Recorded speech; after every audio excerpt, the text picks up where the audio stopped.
Do it. Do it.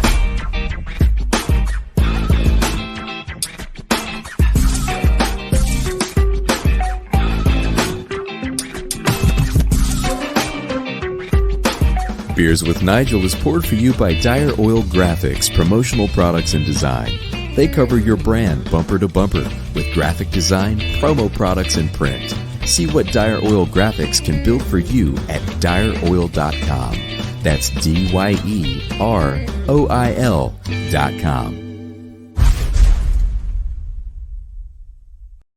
With the show calling bullshit. He just said he did his taxes today. You owe $34. $34. Yeah, That's I did mine. Yeah, I did mine today. I owe $2,000. It's fine. Like, I don't know what happened this year, but it was a good year. Probably what happened was, you know what? Global pandemic. I didn't make a lot of money. There's that. and all the breweries I work at didn't close. So that means I was still making money. Fuckers. You know. But look, but none of it matters. I married rich. I married a teacher. I know you did. I'm like rolling in the dollar bills. No, I was cracking up today. So I was doing my taxes, and I work 1 day a week at Diametric, and the federal tax they took out was 1 penny. I was like, oh bloody hell! Welcome to Beers with Nigel. I'm Nigel. That's Nick. I'm the other guy. He's the other guy, and welcome to the show, Ryan Triggs of Kansas Hop Co. What's up, bro? What's up, fellas? Thanks for having me on tonight, man. This is awesome. Oh, absolutely. I like that he's rocking the Royals cap, even though my Royals are sucking horribly right now. I like that you've still got the cap.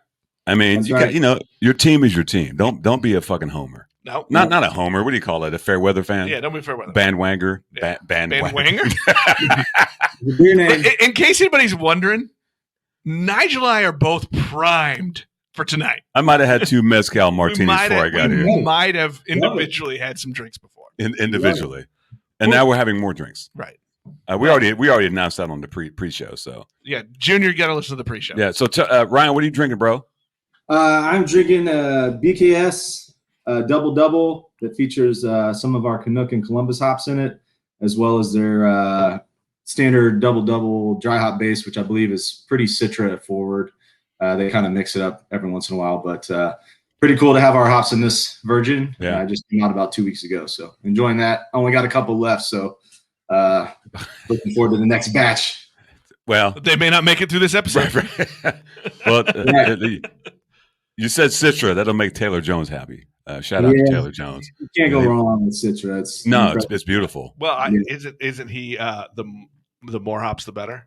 Well, absolutely. I mean, I if you're not burning his throat, I don't know that he's happy. No. We've said this before, but shout out to Junior Subarctic Citra Nelson from Alma Mater, great brewery in Kansas City. Shout out to them for making great beer on the. That's huge. I mean, that just tells you you're doing it correctly. So, Mr. Triggs, tell us about you. Who are you?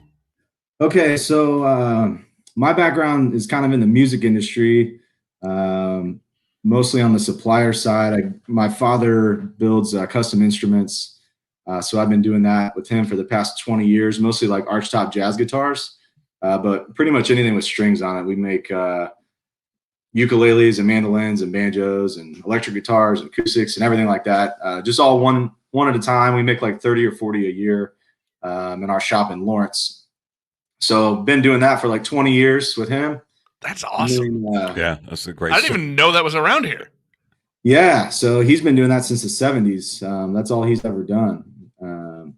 So that's, I don't know. I'm not the kind of sit at a desk 9 to 5 kind of guy. So being able to do that. And then I didn't grow up obviously in an agriculture background. I married into a farming family. My wife's family's from Ottawa, Kansas, which is where our farm is. And her father, probably 5 or 6 years ago, was kind of getting ready to retire. And he has some land down there and wanted to get started with some kind of like a hobby farm or something just to keep him busy after he retired, and left it up to us to approach him with kind of what we wanted to do. And we kicked around a bunch of different ideas, and was that we were on the patio at KC Beer Co. This would have been the summer of 2015, and saw they had some hops just growing up in some whiskey barrels, like up the side of the wall. in their beer garden. And that was kind of our inspiration. We thought we'd just put in a little test plot that following year, and it's kind of taken off from there. That's the understatement of the day. So, right here's the question. You Yes. started with a test plot. How Right. much are you growing now? Okay, so we started with a half an acre, which is a lot for a test plot. I was gonna say I was thinking, test plot, like a pot, yeah. like a little pot. We did a little square, a little 20 by 20, maybe. Right. I mean, when people think about farming, you think about like row crops like wheat and corn, where one person can farm like 1,000 acres. But hop farming is very labor intensive, a lot of hands-on work. So it's pretty much like gardening. So our first year was like having a half-acre garden. And we've slowly expanded over the last 6 years. We're now at 3 acres right now, which is the most we can do kind of on a hobby level. We're down there all the time on the weekends, whenever we have free time. It's pretty time consuming. So what's the time consuming part? What is it that's different about hop farming than other farming? Okay, so typically with like corn or soybeans or wheat, you just plant it in the spring and harvest it in the fall. With hops, you have to kind of cut everything back. You don't want those initial shoots that emerge in February and March. They can overwinter mildew. So you got to cut those back a couple times. And then you're kind of working backwards on your schedule for the growing season from your ideal harvest date. So that kind of takes some time to figure out, especially being in a non-traditional growing region.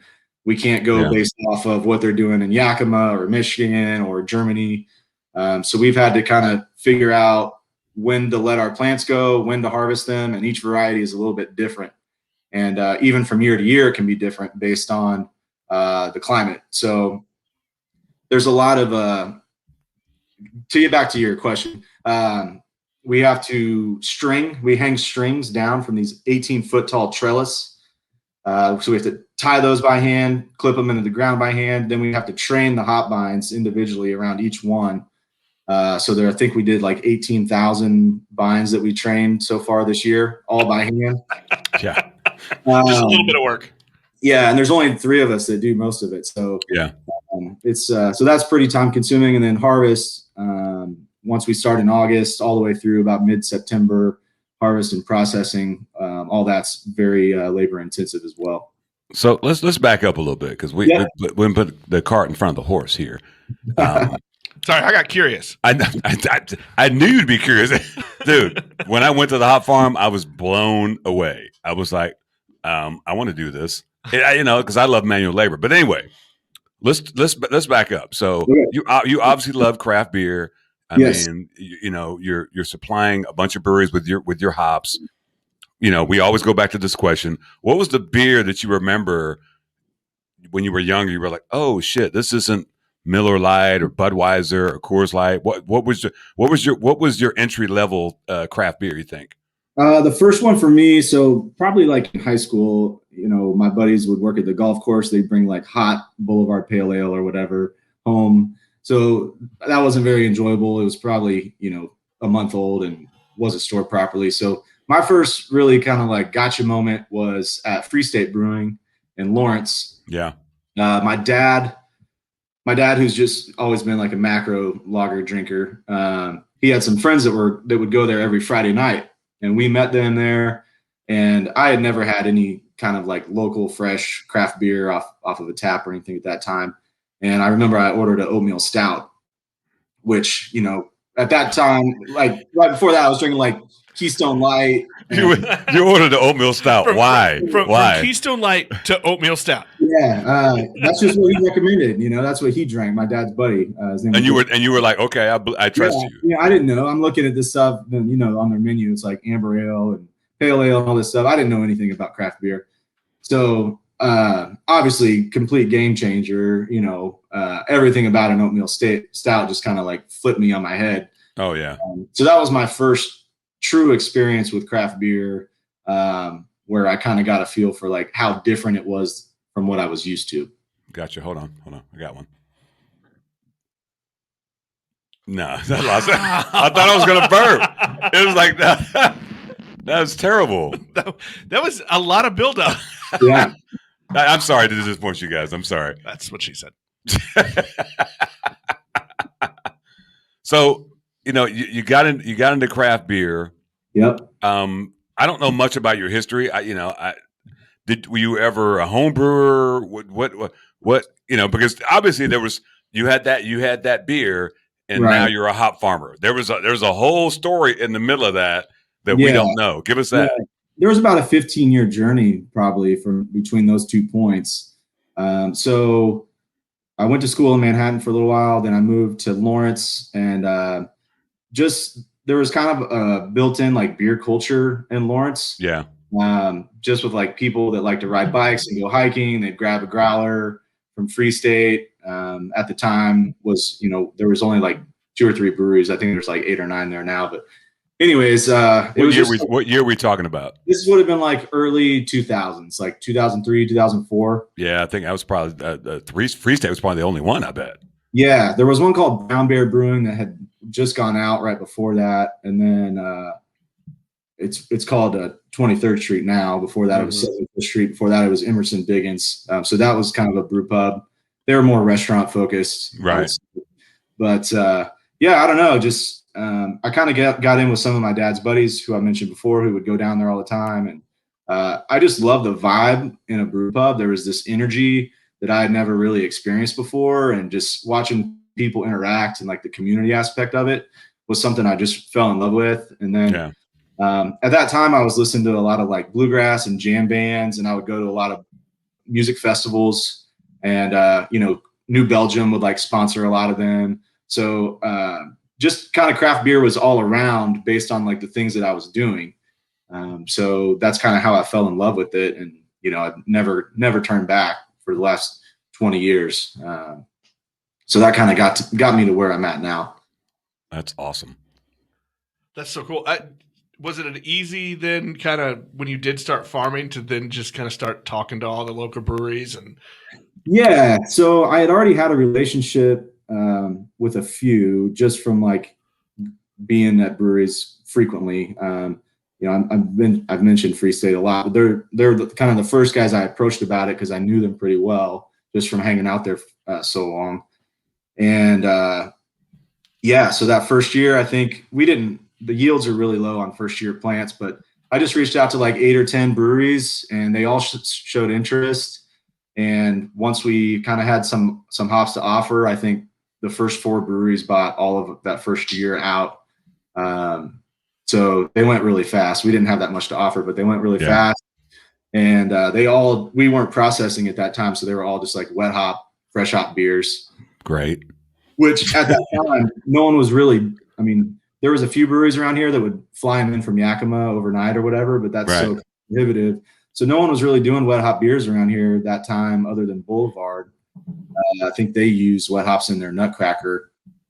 But yeah, so it's been really cool to see kind of the evolution of, it started off as wet hop beers featuring local hops. And then as we started processing, getting into being able to offer hops year round in pellet form.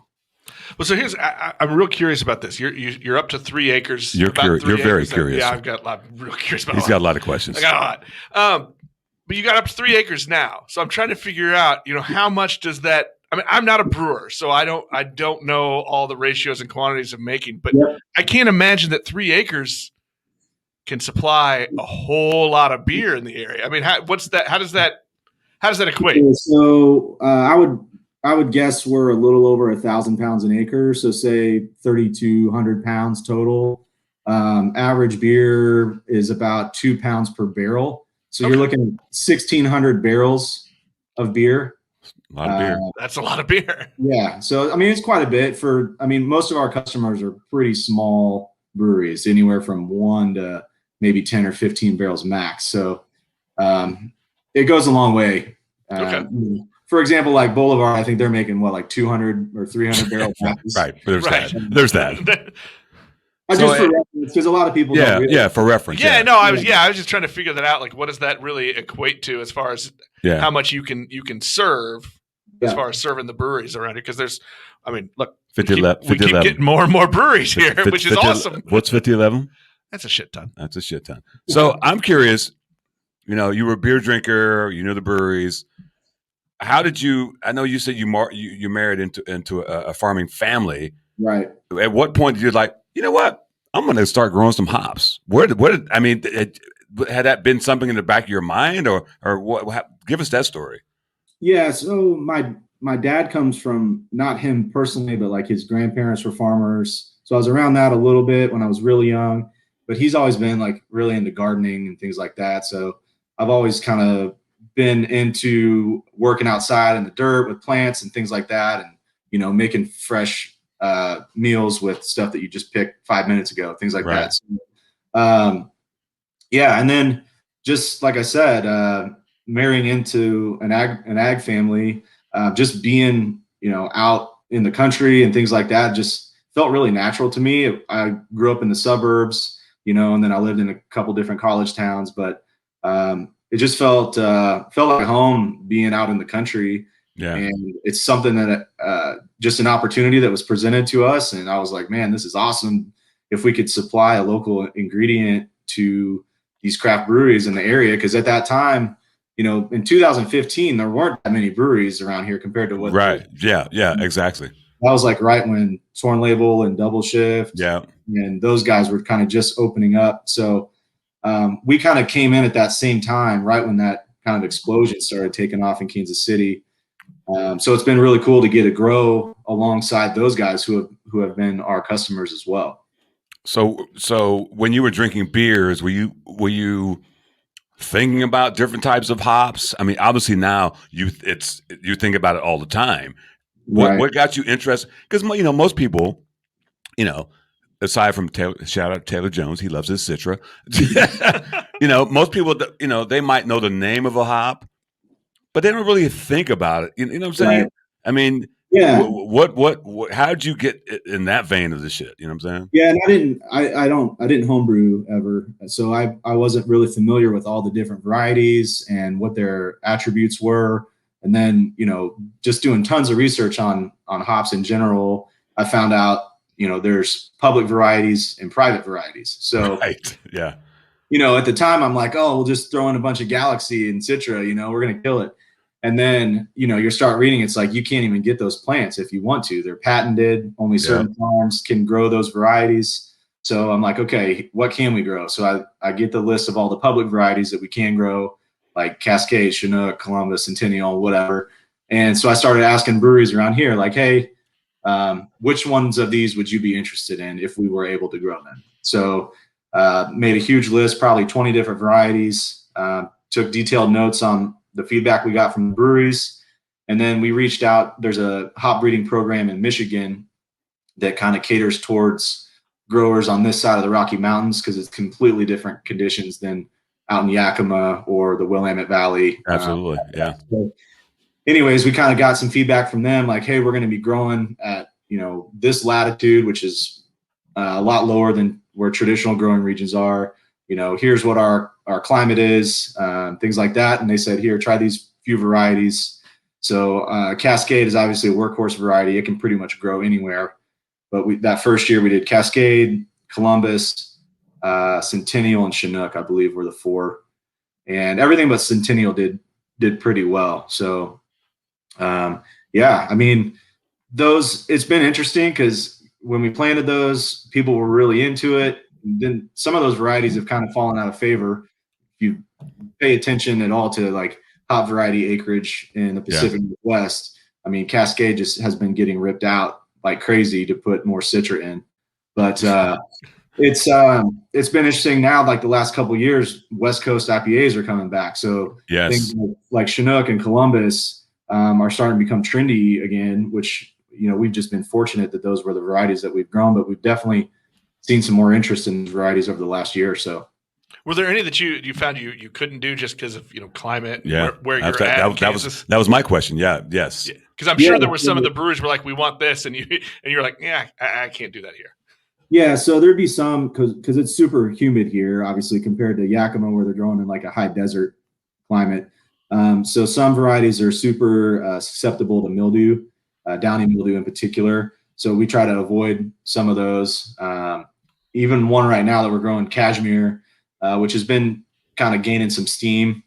It has some mildew prevention, so we have to spray preventative fungicide every 7 to 10 days during the growing season for that. How long is that growing season? So we kind of we do our final cutback in about mid-April, and then harvest mostly in August. So it's about 4 months. And you're spraying every 7 days? 7 to 10 days. Yep. Wow. That's a lot of work. Well, let's see what kind of hops are in this mystery beer. What we got in the bag? So if you followed along, we do mystery beers. You've seen the bag, right? Yep. One of these days we're gonna get Tony on Tony who stole the bag. I haven't replenished the repurposed. I haven't gotten new bags yet, so we're still rocking the dirty. We've had those bags for like a year. They're seasoned. As they are seasoned. as are we. We're not old. We're seasoned. There's a difference. Ooh, Martin City peanut butter porter. Shout out to Martin City though. Is that the best beer club deal? You know about the beer club at Martin City? I don't think so. $24, 24 beers a month, 20% off the food, 2-for-1 beers, T-shirt, glass, and koozie. And so is that draft or cans? No, it's all cans. It's all to go shit. Okay, so you just go pick it up. Oh yeah. So $1 a beer plus all the other stuff. Yes, it's great. Yeah, that peanut butter hits you fast. We need to get them on the podcast. Matt Moore. We need to get him. Because they're kind of at this point they're probably second oldest to Boulevard. I think they're 7 years old. They're super old. Look, you don't want to bring that up again. We got corrected last time we tried to do the birthdays. The birthdays of last time we tried to do who's the oldest, and then I went down to Red Crow, and Red Crow's been there since 2014. Yeah, I didn't even think about that. I can smell that beer from here. I think Big Rip was pretty early. I think there's 7 as well. I think Big Rip and Martin City are about the same age. Yeah, I remember Martin City opened in, I want to say maybe 12 or 13, but they didn't have their brewing license at first. They were just like a craft beer bar. That's really good. That's a nice beer. That is a very nice beer. He might be able to smell that one from here through the internet. Hey, Junior. So Junior is one of the regulars that comes to Windshift. Okay. And if we don't shout out the beer, what's the ABV on that? That's 5.5. 5.5 peanut butter porter, delicious beer. So, now you're in the hop game. Yep. And when I came out to the hop farm, I had so many. It was like I need to go out there. Yeah, how you really want to see. When you're like in 7th grade and you go on a field trip. Were you there? It was like that. There was so much going on. So you got into it, and then the first year you didn't have the yield. Right. Fast forward now, you look back at the process. What's that like for you to be like, wow, we actually fucking did this? It's extremely gratifying. Our goal was always like maybe 800 pounds an acre. And this year, like on our Cascade, we got like 1,600. Oh, wow. Which is almost, that's like commercial. I think up in Yakima, they're getting like maybe 18. So we're pretty close. There's been so much trial and error on the timing, on like our fungicide program, on our fertilizer program. There's just so much that goes into it. And it's been awesome to see how far we've come in such a short period of time, but we still have so much to learn. Yeah. It's, when we first started doing this, we're just like, man, you can't go to school to like learn how to do it. You just have to do it. No. You got to screw up and then figure it out and do a little bit better next year. And a lot of there's been so much consolidation in the hop industry. So I think right now there's only like 40 or 50 farms in the Pacific Northwest, and they're all like 1,200 acres is the average. So just massive. Like I said, we're at 3 acres and it's a ton of work, and they're 400 times bigger than that. Yeah. But, they're doing it full time and they have this huge staff and all that, but still it's been great. The best thing, and as you guys know, just dealing with people in the industry, it's just like the people you get to hang out with and talk to, and everyone's so supportive in the craft brewing industry. And that's been the best part. And this has just been another way for us to kind of get to interact with those people. And then also to see there's kind of a mutual admiration, when they come out to the farm and they see, especially the guys that have been with us since day one, that see how far we've come and know how much work we put into it. So that's the best part, is just kind of having somebody maybe that hasn't come out for like 2 or 3 years and they see the farm just like, oh my God, you guys are killing it. So I mean, it's going really well, but like I said, we still got a lot to learn, and we just wanted to get a little bit better every year. I feel like the important question here, because you said, this was the whole idea started with father-in-law wanted to have a hobby farm. Does your father-in-law still talk to you? Like, is it actually a hobby, or is he a little mad at you right now because it's too successful?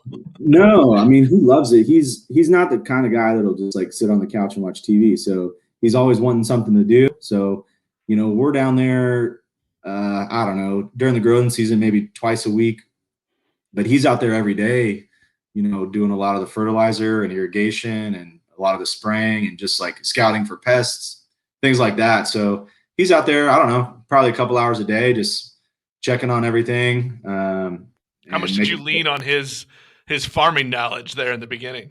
Yeah. So like I said, I have no farming background at all. So my father-in-law, lifetime farmer, also kind of a genetics specialist with like creating hybrid soybeans and hybrid corn and things like that. He's got an awesome mind, and obviously he had all the equipment, a lot of it that we needed. And then my brother-in-law, who's our other partner, he comes from a horticulture background, and you're winning. Yeah, he does landscape. You had the right team. Yeah, we got really lucky. I mean, I like I said, I wasn't bringing much to the table other than just like being in the family. I like beer and hops. Beer, right? I know a couple brewers. Like, let's go stop.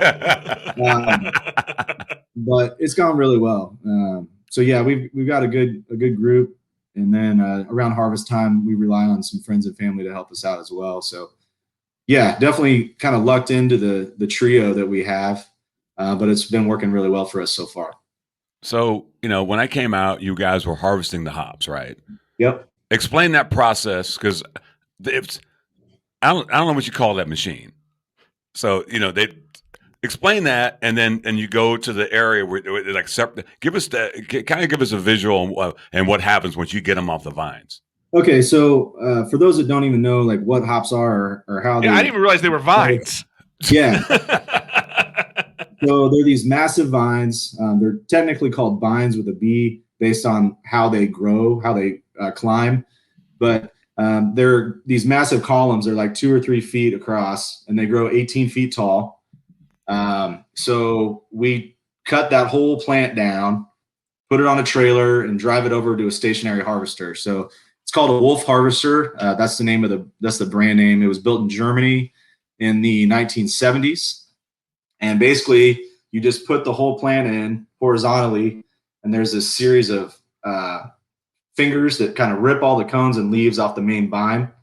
And then there's air pushing through there, and these like dribble belts. So all the leaves go up and over, and the hop cones, the little flowers, roll down and off on a conveyor. So it cleans it really nice. Our first year, for example, we handpicked, which is what they say you're supposed to do. And you can do like one plant in an hour, and this machine will do up to 170 an hour. So I mean, if you're going to grow on any kind of scale other than just a few plants in your backyard, you have to have some sort of harvesting machine. So that thing's been a lifesaver for us.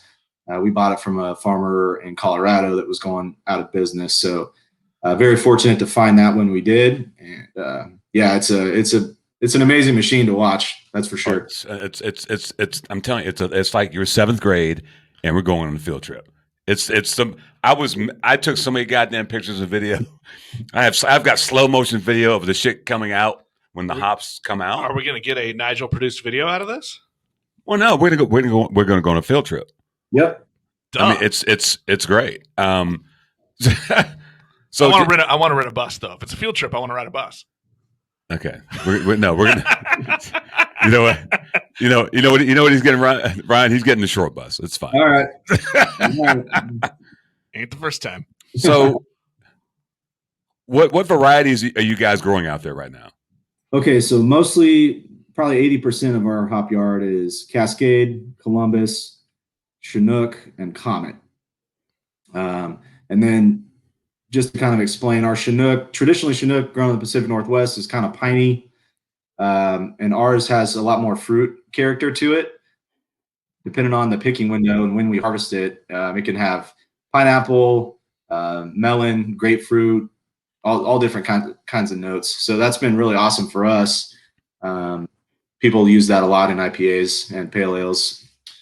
And is that then just because of the area? Is that just because of what's in the soil and the stuff yeah, around here? it's all based on the soil. So a lot of brewers are pretty familiar with Michigan Chinook because it was in Michigan. They're probably 5 or 10 years ahead of us. So they were kind of the first place to realize, like the wine industry, that terroir was also something that is true in hops as well. So yeah.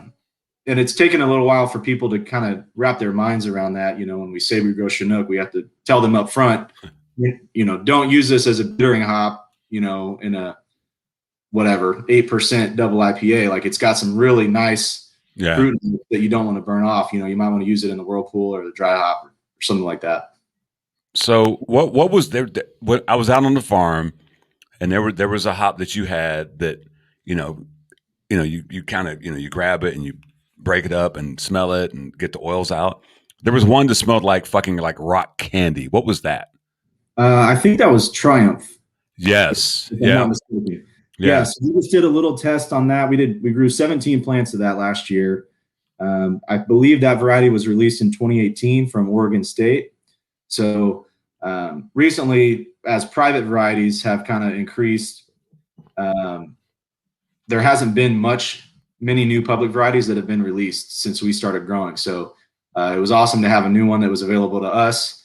And that's also tricky depending on the pick window. Because I remember Tony came out by himself before you guys came out, and he was getting a lot of like lemon lime out of it. Right. And then it switched to kind of some coconut notes. And then when you guys came out, it was like bubblegum, cotton candy. And that's just based on stages of the grow cycle. Yep, it's as it matures. So different oils, kind of. There's 200 different oils or something. That's crazy to me. No, it was literally. That's like cool science. It was like candy. It was. I was like, oh my god, make a beer with us now. It was beautiful. We're ripping out some of our Columbus and putting in a lot more Triumph this year. So. So are there some breweries that will want to take it at different times then to get those different flavors? Yeah. So I don't know if you're familiar, but like in Yakima, they do hop selection. So all these huge breweries like Bell's, I don't know, Sierra Nevada, they go up there because they know their beer needs to be consistent year to year. They make so much beer. Right. So they go and they check out all these different lots. They'll go like through Simcoe or Citra or whatever. They're like, okay, this was picked on August 19th. This was picked on August 23rd, so-and-so. And then they'll go through and they'll figure out which one smells like the beer that they need to make. And they'll pick that one because they can change within just a few days. So depending on the harvest window on certain varieties, they can have different aroma and flavor notes. Is that the kind of thing that you're doing yet? Or are you not there yet? Yeah, we're just now. It's taken some time to figure that out, but we're just now getting into that. And, when I first started doing this, I didn't have a very good like sensory. I didn't know what the hell I was smelling. Right. So, honesty is beautiful. It smells like beer. We're vulnerable on this show. It's okay. But it's been awesome to have the brewers that have been doing it for a long time come out and give us, because I don't know what I'm smelling sometimes unless somebody tells me what it is. Right. So now, I'll have these guys come out and they're like, oh, this smells like that. And then I can be like, okay, now I know what that is. And then that helps me when I'm talking to breweries that haven't been out to our farm or haven't used our hops yet, then I can explain, okay, if depending on when we do our harvest, this is what these hops are going to smell like when you use them in your beer. So that's been very beneficial for me. And I'm, picking up on my sensory analysis a little bit every year. So what's it been like, obviously you're known in the Kansas City area. What was it like to approach the first brewery? Like, yo, I got some hops. You want some? Was that daunting? You're like, were you standing on a corner when you did that? Well, before we even started, we went to this seminar up in Wisconsin, and they were kind of telling us all about it. And they're like, don't take your hops in like a black trash bag, putting in your trunk. Use a brown paper bag. Right. I mean, you only have one chance to make that first impression. But you come with a trash bag. They're like, what's that, weed? Right. And yes, local is awesome, right? But like for these breweries, it's got to be quality. So yes, we learned that before we even got started. It's like you have to have a quality product. Local will get you in the door the first time, but if you're just offering shit, some bullshit, you're not going to get back in. So we've always taken our presentation and our processing and everything like that very seriously. We invested in the right kind of equipment. So when we do our packaging and all those types of things, they're all industry standard and what brewers are used to from dealing with, the huge farms and brokers out west. Hold on. You get the next question. Because you know what? Has this ever happened before? I have got to pee. This is, I think, just 2 in a row, actually. Did I pee last week? I feel like this is 2 shows in a row.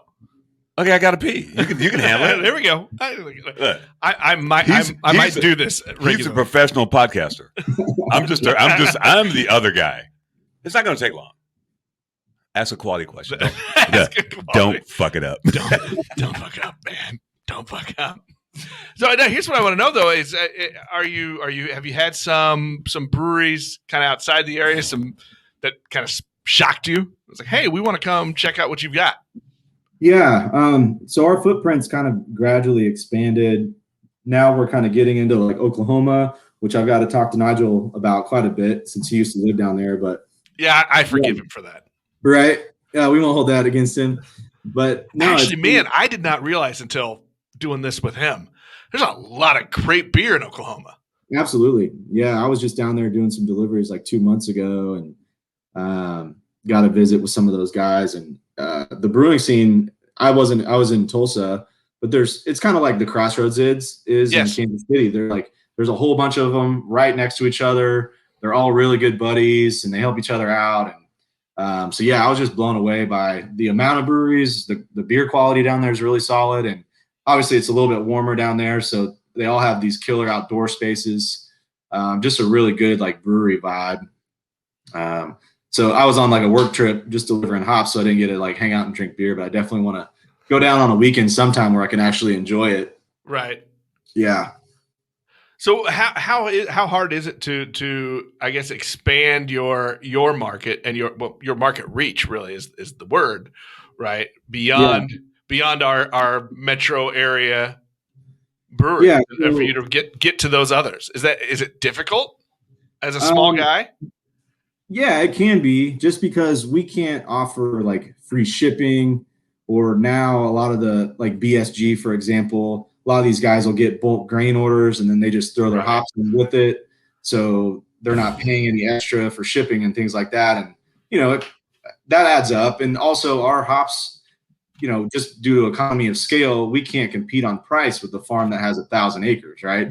Right. We're charging more per pound for hops, and then delivery charges. I try to deliver for free, but that's not always possible.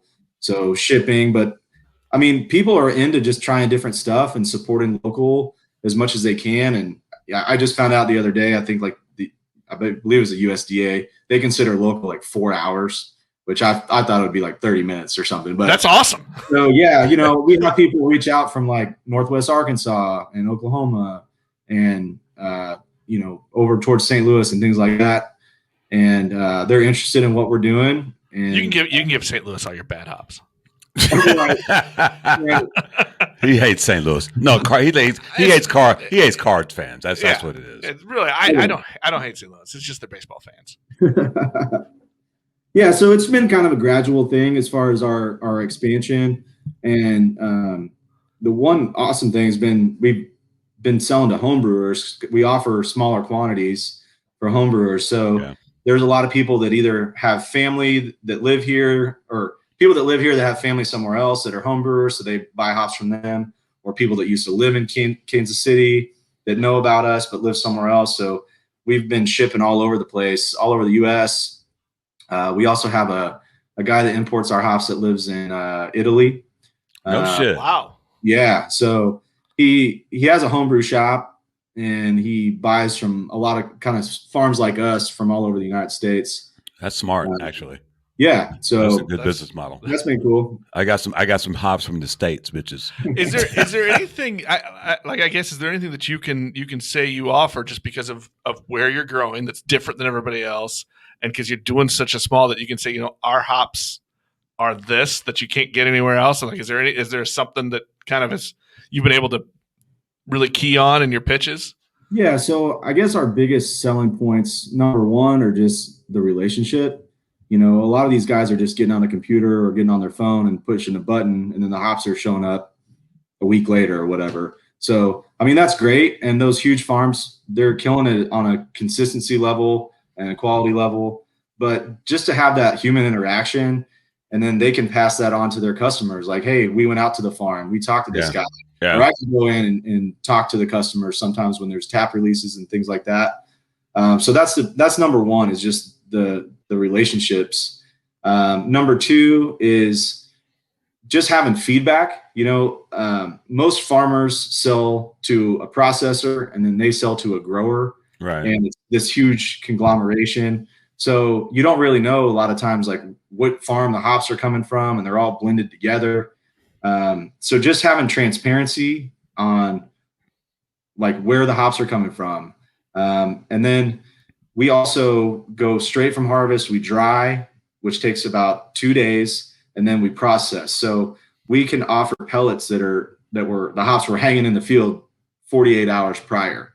So in Washington and Oregon, they have so much volume, they harvest everything and bale it, and then they don't process for like maybe 2 or 3 more months after that. Oh shit! Wow. Yeah. So they just sit in these huge 200-pound bales in cold storage until like November, December.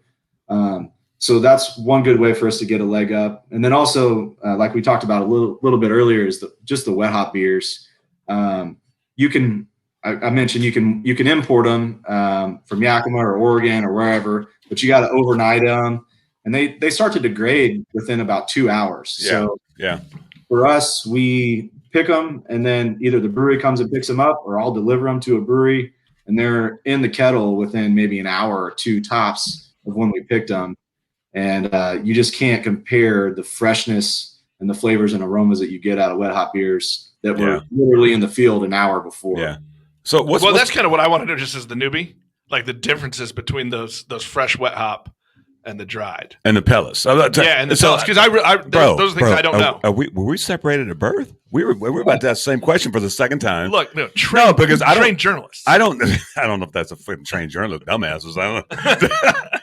You know, those are the same. Because I've seen the wet hops and all that, but I'm curious about the getting it to pellet form. What's that process? Okay, so after we strip the hops off the plant, they go into a huge dryer. Traditionally, hops are dried in a kiln where they add heat because they have so much volume to push through. In Yakima, they don't have time to slow dry them like we do. We don't add any heat, so it takes us anywhere from 24 to 36 hours to dry our hops, because when you pick them, they're 80% moisture content roughly, right. And you dry them down to anywhere from 8 to 12% depending on variety. Are you hanging it like tobacco in the old days? No, we just have like a massive table pretty much with sides 4 foot deep, and we just pack them in there. It's got a false bottom with mesh screen, and then we're pulling air through there with a grain bin fan. Okay. And then we've got some commercial grade dehumidifiers in there and things like that to help take the moisture out. But so as soon as they're dry, then we run them through a hammer mill, just kind of pulverize them into like a powdery substance. And then we've got a pellet mill. So we dump that powder into a pellet mill, and it makes the pellets, which for those that aren't familiar, look like rabbit food, kind of green rabbit food. Or rabbit poop. Or rabbit food. Little tiny little pellets. Yep. So this is kind of a sidebar question. We've talked about this on this show before. We know hops and cannabis are in the same family. That's right. You know, what's your thought? I think I said this last time. Hops are, if they were living in the same house, hops live on the top floor. The weed is on the basement. They don't. Well, there is a component that's missing in the hops. Touche. But they're in the same family. They are the same family. It's. Yeah. I wonder why. Huh? Go ahead. I think they're the only two in the family as well. There's only two in the family. It's a small ass family. Yeah. Is there an Arkansas joke coming? Oh my God. Beer for ball games, Off Color Brewing. Where's that out of? Nebraska, maybe? I don't know. It's an American style cream ale. I'm not going to let you down, Junior. I thought that was like St. Louis or Illinois or something. It might be. It's 4.2%. He's Chicago, Illinois. There it is. Chicago. I love the artwork on this, though. No, it's great artwork. They've been doing those periods. There's like beer for golf and beer for all the Yeah.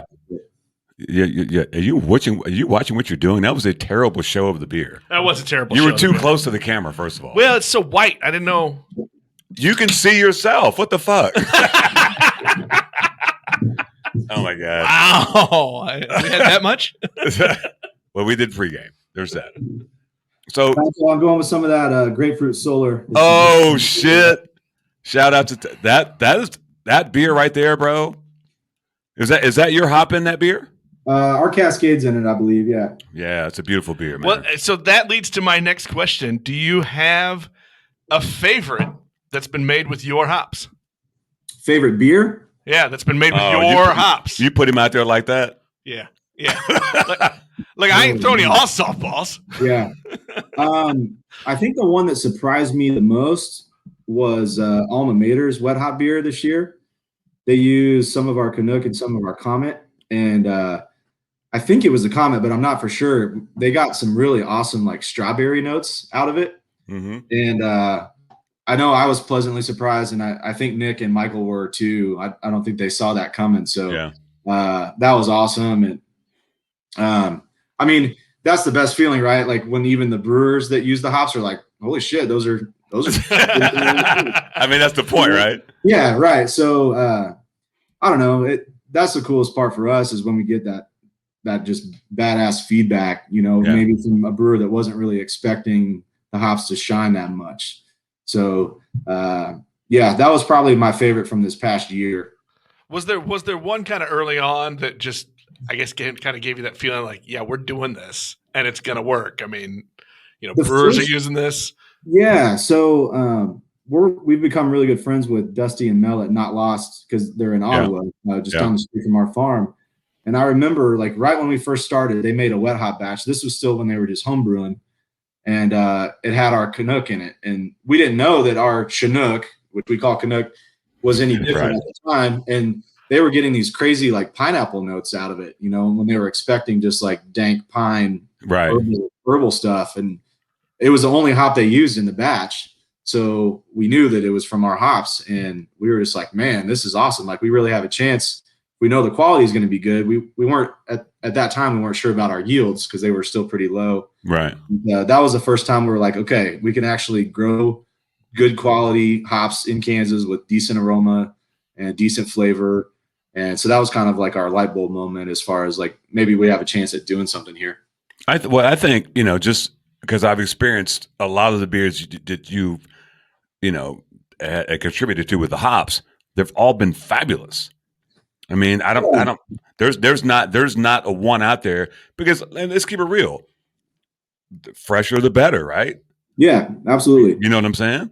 Yeah. I mean, and I think it's going to take some time, yes, there are some breweries that have been working with us for 5 years, but most of our customers, it's only been a year or two. Mm-hmm. And it's been awesome to see them play with other varieties a little bit, to see how our hops intermingle with those. Like I mentioned, what Brian was doing at BKS with adding our hops with some Citra and kind of seeing how that goes. Right. And Tony experiments with all kinds of stuff at Windshift. With really?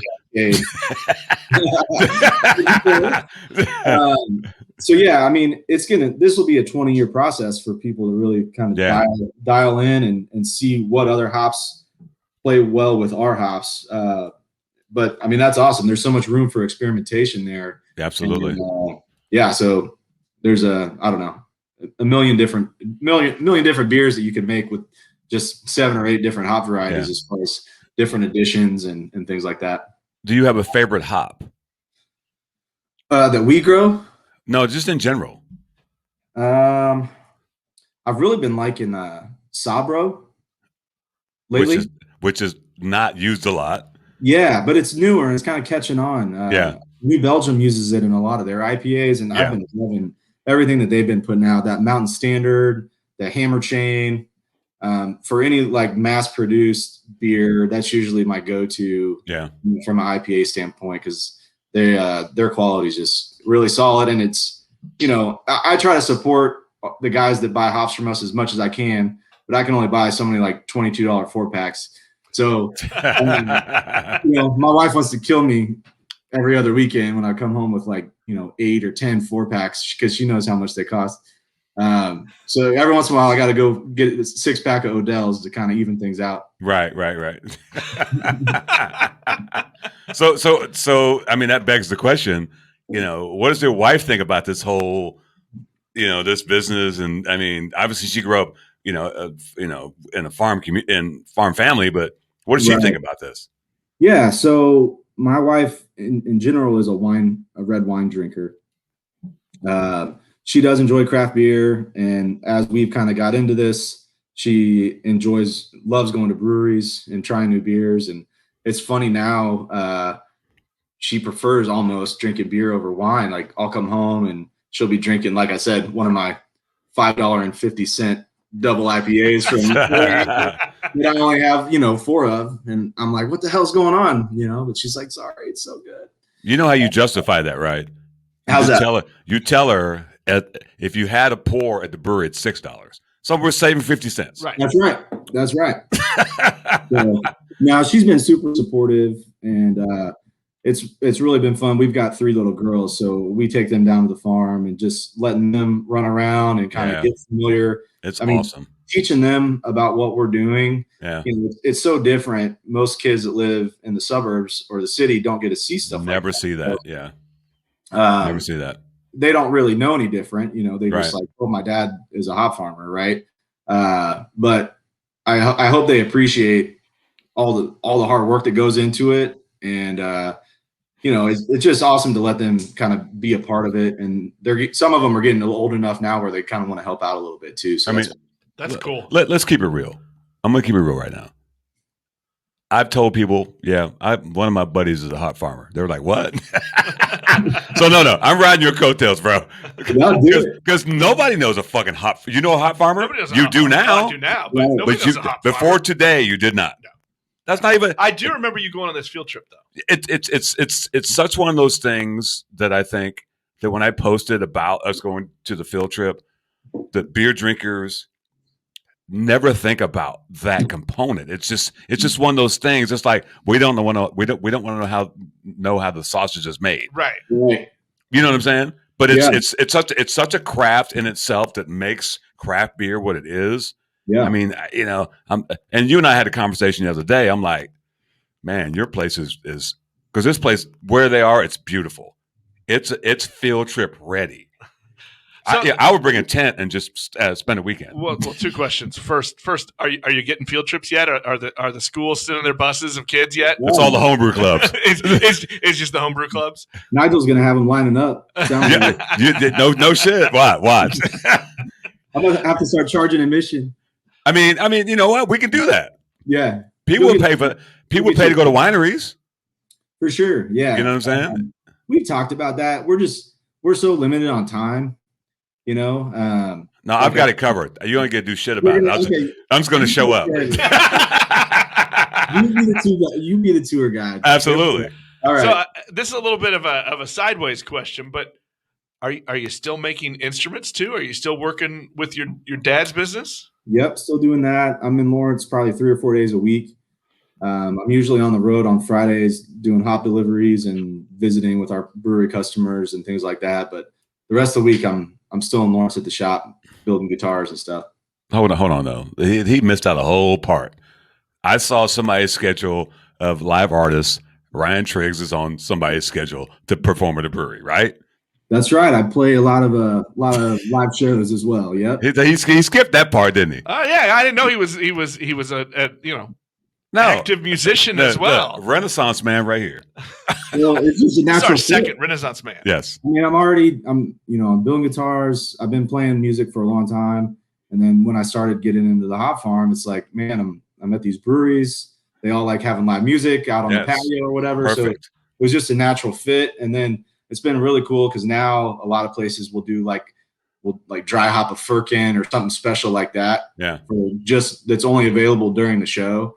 So it's been cool to see kind of how that's all taken off as well. That's awesome. To me, it makes perfect sense. They do a beer with his hops. He delivers some hops on that day, and then he does a show and he leaves. It's fine. Yeah. It's like he's like getting all that money. That's right. There we go. Hey, look, you have to have multiple revenue channels.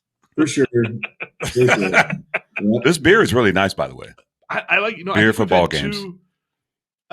Two cream ales in a row, like 2 shows in a row. That's really nice. That's a nice beer. This is really good. Well, off collar is it's a nice brewery, so there's that. Are you still drinking the same thing? Oh, you went to Windshift, didn't you? You're doing the grapefruit. Yep. Is that the one I gave you last week? Yes, it is. Oh, look at that. There we go. Look. Nigel is the greatest beer friend of all time. Yeah. I'm gonna say this. There is no more generous beer friend than Nigel. I mean, beering is sharing. I think we have a shirt called on the beers. There might be a shirt on that one. Yeah. If not, there will be. You want to hear a crazy beer story? So, we had a guest 3 months ago, Afro beer chick out of Chicago.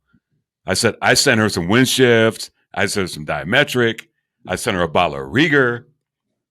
She gave me the wrong zip code. Oh no! But you wouldn't think that would fuck it up, right? Literally, I think that's the most important piece. Actually, is the zip is code. it? Yeah.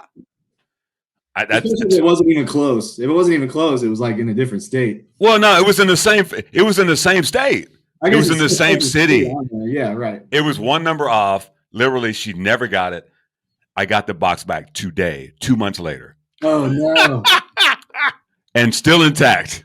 Did you tell her? I sent her a message on Twitter. I was like, "You're not gonna believe this shit." Oh, there we go. There's a burp right there. I'm gonna go. Yes, about time. I know. I've been waiting for it. I'm gonna go back to the music part because I'm wondering. You're farming now.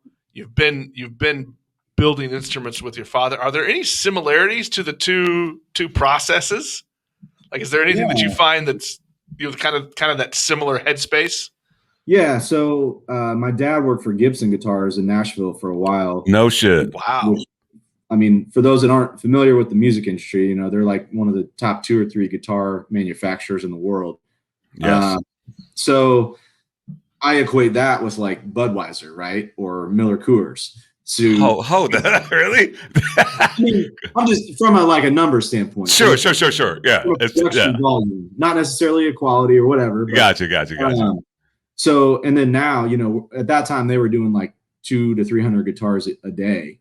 And now we do, one every other week or something like that. So to me, that's a good kind of transition into how craft beer is made. A lot of small batch, a lot of like hands-on we do a lot of experimental stuff with our guitars and a lot of one-off instruments instead of having like a core, like 3 or 4 models. So I think that's probably another thing with craft breweries and how much they can do experimentation and do one-off beer batches and things like that. So there's a lot of similarities for me. So I'd never really thought about that, but I guess that's maybe helped draw me to the craft beer industry a little bit. It's a craft. Yeah. Right. Yes. So, you've obviously been around Kansas City and you're in the beer community. It's changed from 2015 to 2021. Yep. It's changed. Yes. What are your thoughts about what's happened in Kansas City? I mean, I know what I feel, but what are your thoughts about it? Okay, so kind of when I was like in college age, I feel like everything was kind of like brew pub, Yeah. I mean, like I started out at Free State, and then like when me and all my buddies moved back to Kansas City, it was like we would go to 75th Street Brewery. Yeah. We'd go down. I'm drawing a blank. The brewery that was in Westport. McCoy's. Yeah, McCoy's. You know, everything was kind of brew pub, kind of restaurant focused. So it's been awesome to see just the growth and all these new kind of neighborhood oriented tap rooms come into place. And then in addition to that, just the quality of beer that's being made in Kansas City, you know, since we started growing hops 6 years ago or whatever, I mean, it's crazy, both the quantity and the quality of the beer coming out. And I mean, it's been mind blowing. And obviously we got in at a really good time. Yeah. But yeah, it's just been incredible to watch the growth from both a quantity and quality standpoint. So, you know, let's go to past the hops. Do you have a style of beer that you gravitate to? And I feel like the times I've hung out with you, you're like, let me get that IPA. Is that your jam? That's how I roll, man. I mean, I'm a hop farmer, right? Like, give me all the hops. Okay, that you know that's fair. Yeah, I mean, I get to the point sometimes where I get burnt out on IPAs just because, you know, like on Fridays and Saturdays, I want to drink like 6 or 8 beers, right? So I can't drink like 8% double IPAs. You know, I got to mix it up. So lately, you know, I like mix it in just like a sour or like a Mexican lager or something like that. Right. Just to kind of like reset my palate, you know, throw another 4 or 5% beer in there so I can maybe get a little further along into the evening. So yeah, but IPA is my go-to for sure. I mean, that's what I like to drink, and that's what the majority of our customers make with our hops. And I try to support those brewers as much as I can. I try to buy as much beer as I can from the breweries that are buying hops from us. So just naturally, that tends to be pretty IPA heavy. IPAs. Nothing wrong with that. So how many states are you in now? I know we talked about this the other day. I know you've got a bunch of breweries. Where are you at? Okay, so obviously mostly in Kansas and the western half of Missouri. And then we're down in Oklahoma. I think we have maybe 6 customers in Oklahoma, commercial. And then there's one brewery in Colorado, commercial brewery in Colorado that's used some of our hops. But probably 90% of our customers are within 2 to 3 hours of our farm. Is that on purpose because of the freshness? Is that what do you think? Just the ease of kind of, I'm really big on FaceTime, right? So I like to get into these breweries. I like to hang out with these guys. I like to find out what they're doing with our hops, what might not be right about them, what can we do to improve the quality. So for me, it's really important to get in there and like hang out, spend time with these guys, and figure out how we can improve what we're doing, improve our process. So it just makes it easier the closer to home that is. So I try to keep it to like a 2 or 3 hour window. I feel like you said the IRS calls local 4-hour drive. Yeah. I feel like, man, with the number of breweries growing, just if you drew a 4-hour radius from you, right? Like you could grow just in that region. Oh, for sure. There's probably 300 breweries in that region. Yeah. I mean, just do a circle, right? I know. I mean, because you'd get St. Louis, Des Moines, Lincoln, Omaha, Wichita, Tulsa, all those, Springfield, everything. So I mean, you could probably stretch it and still get Oklahoma City. It's another 35 minutes. If I was driving fast enough, right? So you're at about 3 acres now, you said. Yep. Is there room to still grow? Yeah. So we have plenty of land at our disposal if we do want to grow. And we've kind of been having that conversation lately. It's like, okay, our quality's there, our yields are there, the demand is there from the brewing community. Do we want to expand, right? So it's a pretty major capital intense decision. It takes a lot of money to put in an acre. Just 1 acre of hops is like $12,000 to $15,000 just from an infrastructure standpoint. And for it to, like I mentioned earlier, we're kind of maxed out on what we can do on the weekends and in our free time. So we'd have to do enough So someone was like almost part-time or at least like a half-time job. So we'd probably have to put in at least like 5 or 8 more acres if I had to guess. And I think we could probably do that and probably sell that many hops.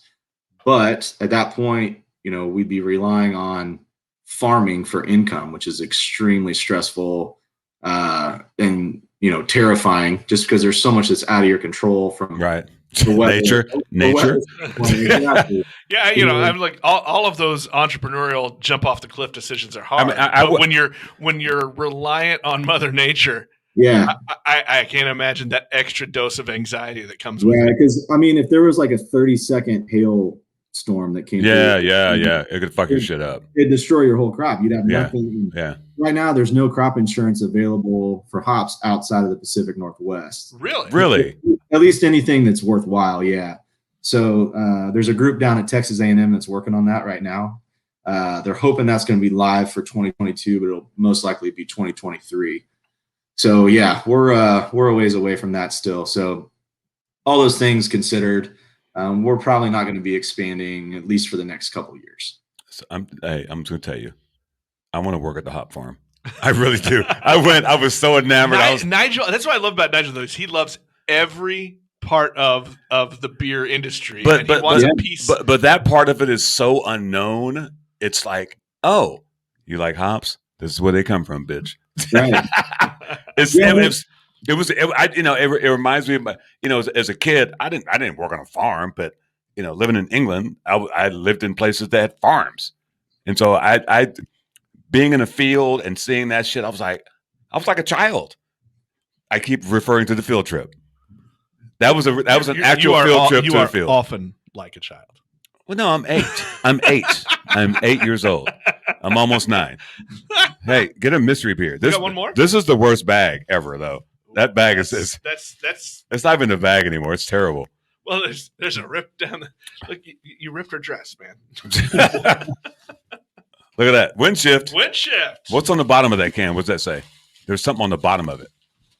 KSV. I don't know what that means, and I probably wrote it.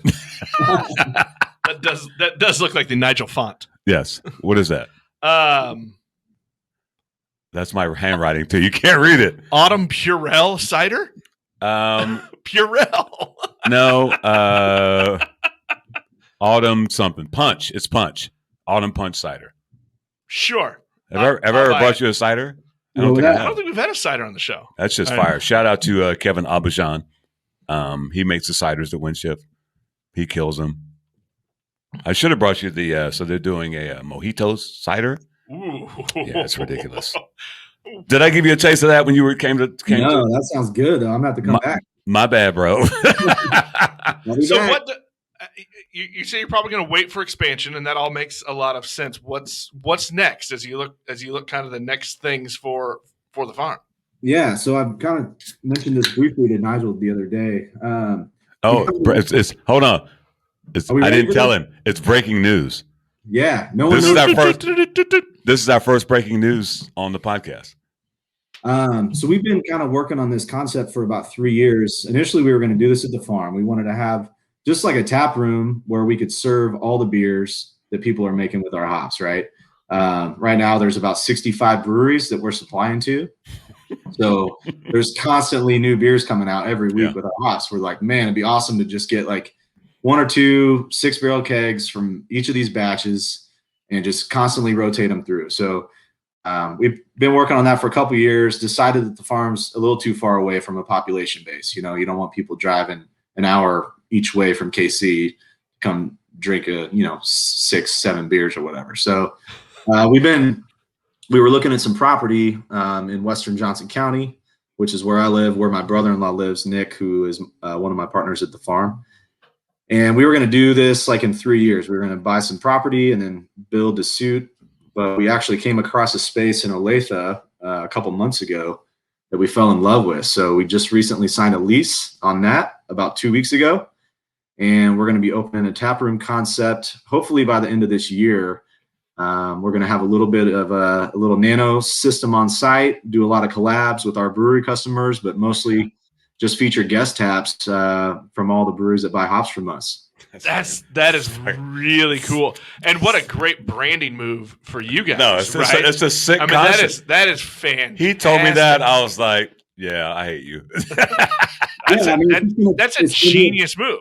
It's gonna be a place to just showcase our farm and what we do, and also a place for us to kind of highlight all of our different customers and maybe offer their beer to people that can't get it. In Johnson County normally, because some of our customers either don't distribute or they don't distribute in KC Metro. So we're really excited. I'm curious, do you fall under any weird distro rules there when you're trying to get kegs from your customers? Yeah, so there's some hurdles we're gonna have to clear.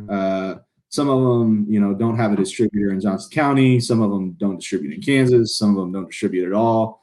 So there's a couple ways around that. For some of those, we can either do collabs, invite them to our place and do collabs, right? Or go to their place and do collabs and then split the batch and move it back to our place. So we got to work around some of that, but the majority of our customers do distribute in our area. So we shouldn't have any problem getting kegs, and we'll probably sell cans and bottles to go to, kind of like a bottle shop. Yeah, what a great. That's idea. A great. I gotta know this. What? When can I come? He said end of the year, bro. Simmer down. No, I want a little more detail. End of the year, yeah. he wants to soft opening. Right? No. I want details, man. We'll get you that invite. Yeah. I just wanted to give a date, and then we could hold you to it. I'm not doing that. Really? I've seen so many breweries do that, and then they're like 2 years later. Yeah.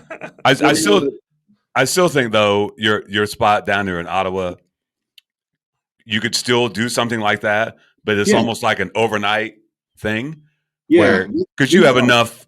They've got enough. You got enough acreage where. When I said I was going to bring a tent and spend the night, I wasn't kidding. Nick, you're going to spend the night in the tent with me? That sounds a little frightening. I mean, I'm not going to lie. Look, you need your own tent? You don't put on a clown suit or anything, do you?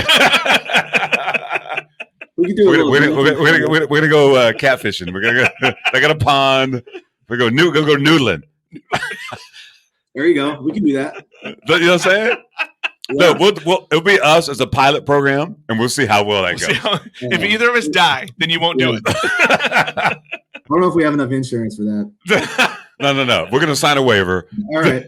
If you drown in 3 feet of water, it's your own goddamn fault. Yeah, that's rule number one. Don't die. Don't die. That's true. Shout out to Kevin Abishan and this Autumn Punch cider. Autumn Purell cider. No, that's my writing. I know. I'm just gonna tell everybody it's Autumn Purell. But that's a terrible. You never know during the pandemic. Purell, little splash, little splish splash. So look, thanks for the breaking news, man. Yeah, so I haven't told you the name. We're gonna call it Tall Trellis Brew Co. Fuck yes, I love it. I love it.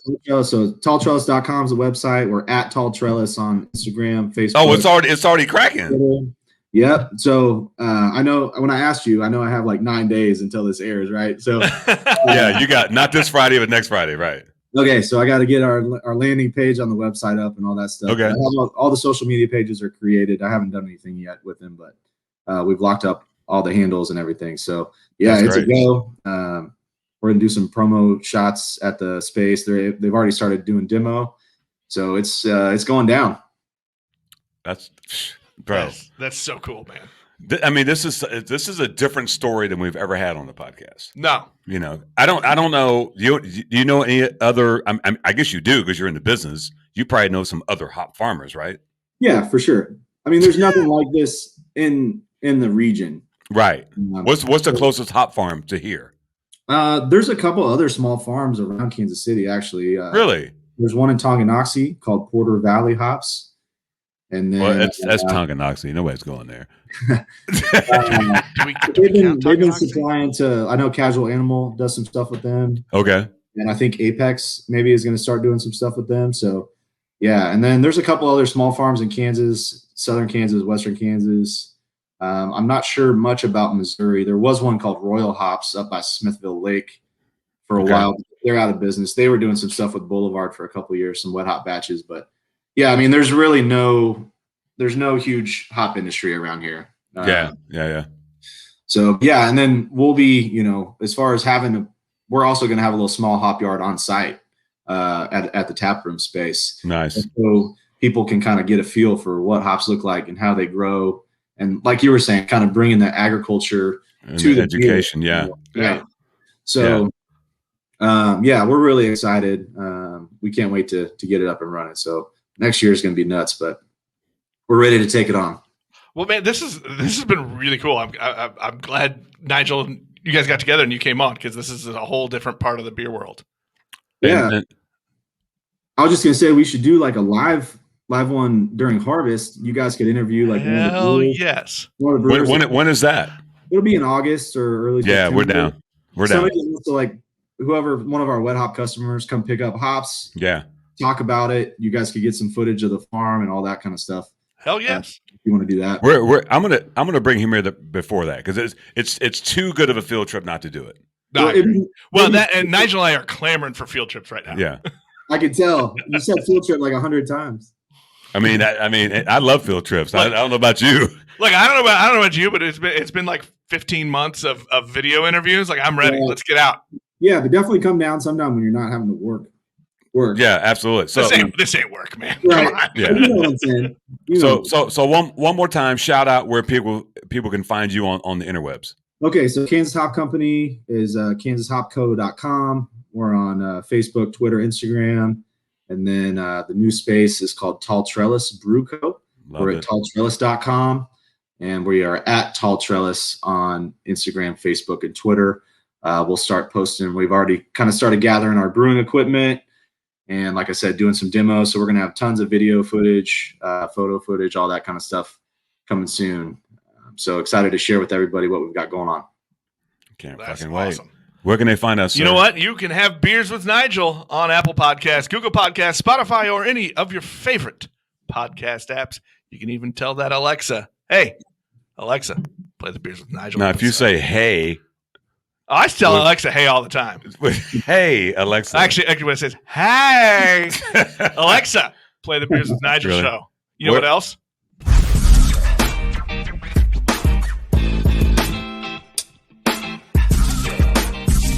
You've been listening to Beers with Nigel, a show about beer and other stuff, hosted by Nigel Woodbury and that other guy, Nick Parker. Beers with Nigel is poured for you by Dire Oil Graphics, providing bumper-to-bumper graphic design, promo products, and print services. Find them at direoil.com. Beers with Nigel is a proud member of the Fredcast Network and is available on all of your favorite podcast flavors. Find Beers with Nigel on Facebook, Twitter, Instagram, and ask Alexa to play the Beers with Nigel podcast.